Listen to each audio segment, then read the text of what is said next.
Hey you guys, so today we're going to be doing a bit of unusual canning. We're going to be taking these banana peppers that you just saw me chop up that I grew in my garden, and we're making them kind of into the Subway sandwich style of banana peppers. Banana peppers on their own don't have a lot of heat, so we add garlic and vinegar and water to them.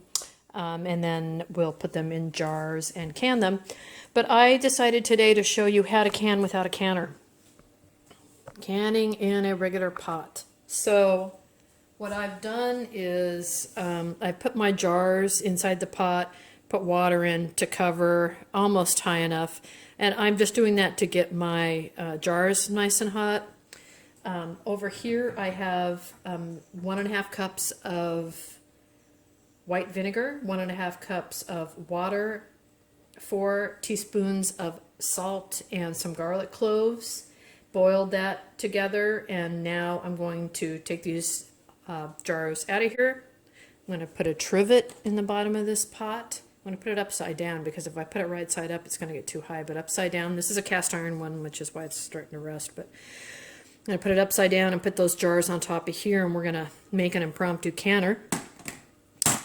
Super easy recipe. This is a great first canning recipe. You can do this recipe with any kind of pepper, hot pepper, sweet pepper, any kind of pepper. And if you wanted, you could add some mustard seed, black peppercorn, cumin, turmeric for color and for the health benefits, almost anything. But this is the recipe supposedly that Subway uses. Some people put sugar into their Subway, fake Subway banana peppers, but Subway doesn't. I checked their nutrition information and they don't, so we're not going to do that either. Anyway, I'm going to take the jars out. We're going to fill them up with peppers, do the whole process, and get them canning. So here we go.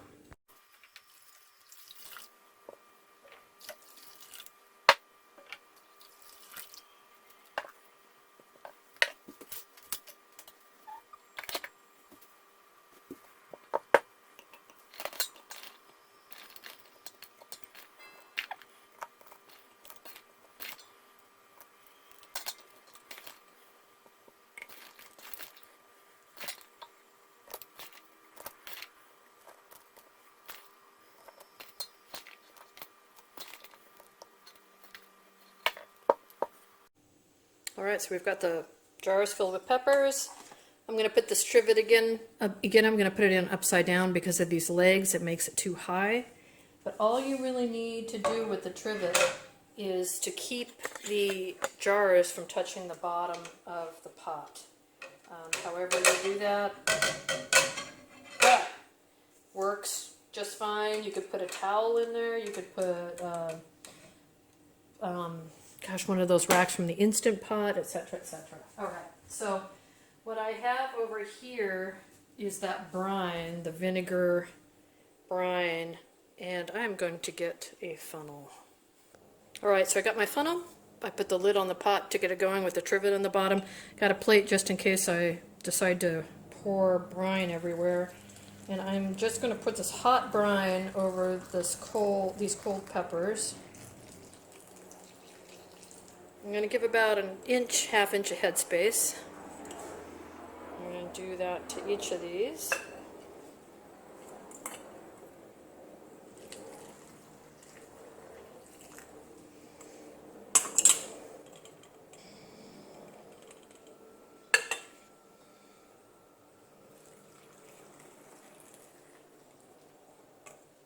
Oops, a lot of garlic that just went in there.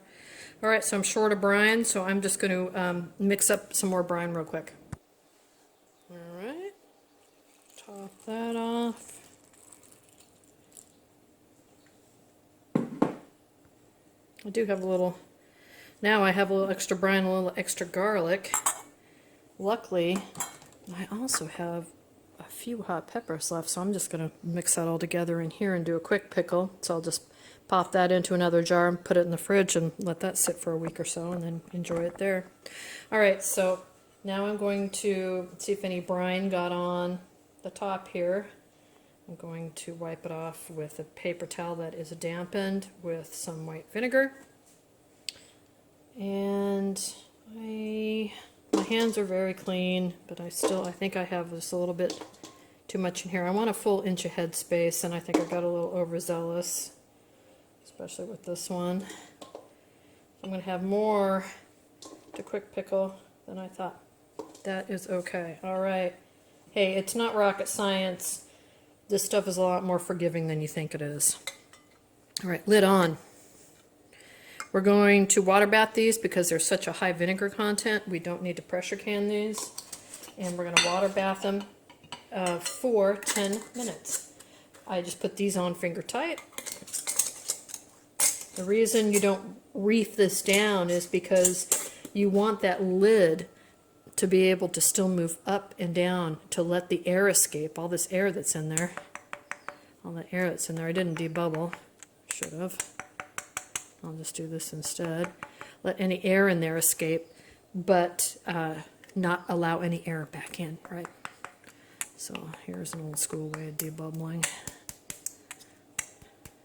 All right, so the lid is on the canner, and it's heating up. And when it's to temperature, I'm going to pop those in there, and meanwhile, I'm going to debubble these. All right, so now we've got a small boil going. Little boil, but we can put our jars in now, and we're going to check for depth. Make sure that we don't need to add any water and that we don't displace any water. So I've got our jar here. There it goes.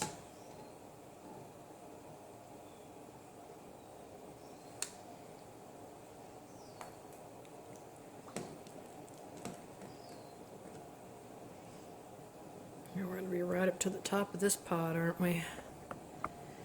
Let's see if we go over.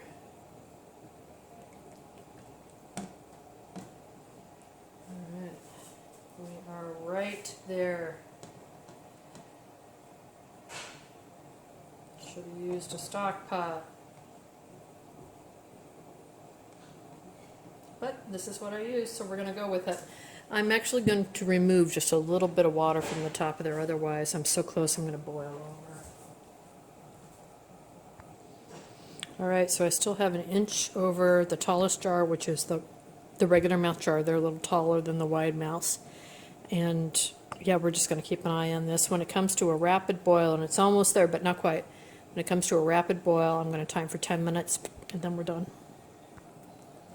Alright, we're up to temperature now. You can see how much that's boiling, and I'm going to turn it down a little bit to keep it at a rapid boil. Set the timer for 10 minutes. So we're gold.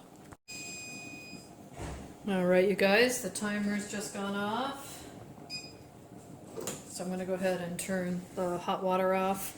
And what I personally like to do is just let this settle. So I'm going to wait till the bubbles stop coming to the surface, and then I will go ahead and remove the jars to a towel that I have right here. Alright, so it's just been a couple minutes. We're going to go ahead and pull these jars out. Put them right here on the towel. Try not to tilt the jar when you pull it out to get the water off. I know you're going to want to do it. Everybody wants to do it. It's really hard not to, but you can dislodge the seal. It's pretty delicate right now. So all you do is after you put the jars down, just take a little cloth and soak up that water, and then leave them be. They'll start snapping shut here in a second. Ping, ping, ping. That one's not sealed. That one is sealed. That one is sealed. So this is, nope, they're all sealed. They're all sealed. So they all sealed in the container. So since we're having a drought right now, I'm going to let that water cool. I'm going to use it in my garden. So this is how you can make the Subway style pickled banana peppers. And this is how you can water bath can in a pot. Thanks for watching, and let me know if you guys have any questions.